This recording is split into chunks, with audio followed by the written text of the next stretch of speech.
Hi hello friends, welcome to back our channel. మనము కిచెన్లో గంటలు చేసే పనులను నిమిషంలో చేసే టిప్స్ చూపిస్తున్నానండి. ప్లీజ్ ఈ వీడియోని స్కిప్ చేయకుండా లాస్ట్ వరకు చూడండి. ఆ టిప్స్ ఏమని చూద్దామండి.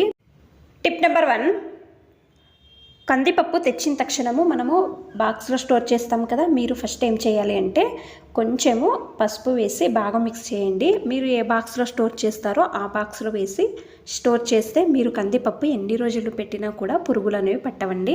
ట్రై చేయండి ఒకసారి ఈ టిప్ అనేది. టిప్ నెంబర్ 2, నేను గ్యాస్ పైన ఒక స్టీల్ పాత్ర పెట్టానండి. ఒక గ్లాస్ అన్ని నీళ్లు తీసుకుంటున్నానండి. అలాగే కొంచెము కాఫీ పొడి వేస్తున్నానండి. కొంచెం పసుపు వేస్తున్నానండి. బాగా మిక్స్ చేయండి. గ్యాసు మీడియం ఫ్లేమ్లో పెట్టి కొద్దిసేపు వదిలేయండి. బాగా బాయిల్ కావాలండి. చూడండి బాగా మరుగుతుంది కదా. ఇప్పుడు గ్యాస్ ఫ్లేమ్ అనేది ఆఫ్ చేద్దామండి. ఇది స్ట్రైనర్లో వడగట్టండి.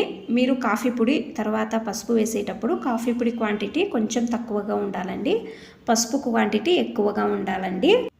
ఇది కొద్దిసేపు వదిలేయండి. వదిలేసిన తర్వాత మీరు ఏ షాంపూ ఇచ్చేస్తారో ఆ షాంపూ వేయండి. బాగా మిక్స్ చేయండి. మిక్స్ చేసిన తర్వాత మీరు మీ హెయిర్కి చల్లగా అయిన తర్వాత అప్లై చేసుకొని ఒక 15 నిమిషాలు అయిన తర్వాత హెయిర్ వాష్ చేసుకోవాలండి. ఈ విధంగా చేయడం వలన హెయిర్ ఫాల్ అనేది తక్కువ అవుతుందండి. హెయిర్ బాగా పెరుగుతుందండి. కావాలంటే ట్రై చేయండి. ఇది మీరు వారానికి ఒక 3 సార్లు ఈ విధంగా చేస్తే మీ హెయిర్ అంతా బాగా పెరుగుతుందండి. ట్రై చేయండి ఒకసారి. టిప్ నెంబర్ 3, వేరుశనగకాయలను పొట్టు తీస్తాం కదా. శనగకాయలను ఎక్కువగా పొట్టు తీయాలి అన్నప్పుడు చేతులు ఈ విధంగా ఒలిచేటప్పుడు నొప్పి వస్తాయి కదా. మీరు ఏం చేయాలి అంటే మీ ఇంట్లో చిమ్టా ఉంటుంది కదండి. ఈ చిమ్టా తీసుకొని చూడండి తొందరగా ఒలచవచ్చండి.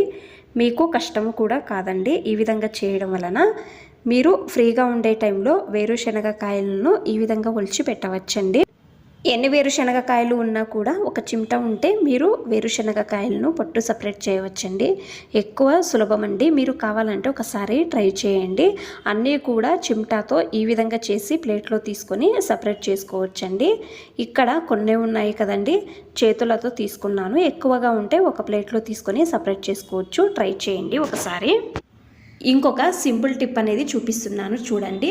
రోలు రాయి ఉంటుంది కదా, అది తీసుకొని చూడండి నిదానంగా వేరుశనగకాయలను కొట్టాలండి. వీడియోలో చూపించే విధానంగా నిదానంగా కొట్టాలండి. జోరుగా కొట్టకూడదండి. ఈ విధంగా కొడితే పొట్టు సపరేట్ అవుతుందండి, విత్తనాలు సపరేట్ అవుతాయండి. ఇది బాగా సులభంగా అవుతుందండి. అంటే చిమ్టా లేకపోతే తొందరగా కావాల్సినప్పుడు ఈ విధంగా ట్రై చేయండి. ఇది తొందరగా అవుతుందండి. మీకు టైం కూడా తీసుకోదండి. తర్వాత మీరు విత్తనాలు సపరేటు పొట్టు సపరేట్ చేసుకోండి. సేమ్ వీడియోలో చూపించే విధంగా సపరేట్ చేసుకుని విత్తనాలను ఒక బాక్స్లో స్టోర్ చేయండి. చూడండి ఈ విధంగా అండి. వీడియో ఇష్టమైతే ఒక లైక్ చేయండి. చూడండి పొట్టు ఉంది కదా, ఇది కూడా వేస్ట్ చేయవద్దండి. నేను ఒక 2 లీటర్ల నీళ్లు తీసుకున్నానండి. అంటే వేడి నీళ్ళు అండి. కొంచెం నీళ్లు వేడిగా ఉండేటప్పుడే ఒక పిడికెడు దీని లోపలకు వేస్తున్నానండి. ఇవి ఒక 2 రోజులు అలాగే వదిలేస్తున్నానండి.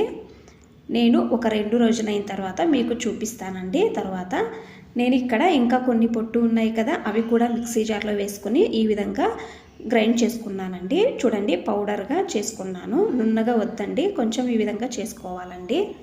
మనము పాట్లలో చెట్లు పెడతాం కదండి, పూలు సరిగ్గా పూసే చెట్లు. పూలు పూయడం లేదు అనేవాళ్ళు, పూల చెట్టు సరిగ్గా పెరగడం లేదు అంటే నెలకు ఒకసారి ఈ పౌడర్ను వేయండి. మట్టి లోపలకు మిక్స్ చేయండి. మేము పొడి వేయమనేవాళ్ళు పొట్టు ఉంటుంది కదా, ఇది కూడా పాట్ లోపలకు వేసి నీళ్లు వేయండి. ఈ విధంగా చేయడం వలన మీ చెట్లు చాలా బాగుంటాయండి. తర్వాత నేను 2 డేస్ నానబెట్టాను కదండి, వేరుశనగ పొట్టును తీసుకోవాలండి. దీంట్లో ఒక బకెట్లో ఒక 5 లీటర్ల నీళ్లు తీసుకోవాలండి. తర్వాత ఈ నీళ్లను దీని లోపలకు వేసి బాగా మిక్స్ చేసుకొని ఇది కూడా మీరు చెట్లకు వేయడం వలన చాలా బాగా పెరుగుతాయండి. మీకు అన్ని టిప్స్ ఇష్టమైతే ప్లీజ్ ఒక లైక్ చేయండి. ఇంకా ఎక్కువ మంది నా ఛానల్ని సబ్స్క్రైబ్ చేసుకోకుండా చూస్తున్నారు. ప్లీజ్ సబ్స్క్రైబ్ చేసుకోండి. Thanks for watching. ధన్యవాదాలు.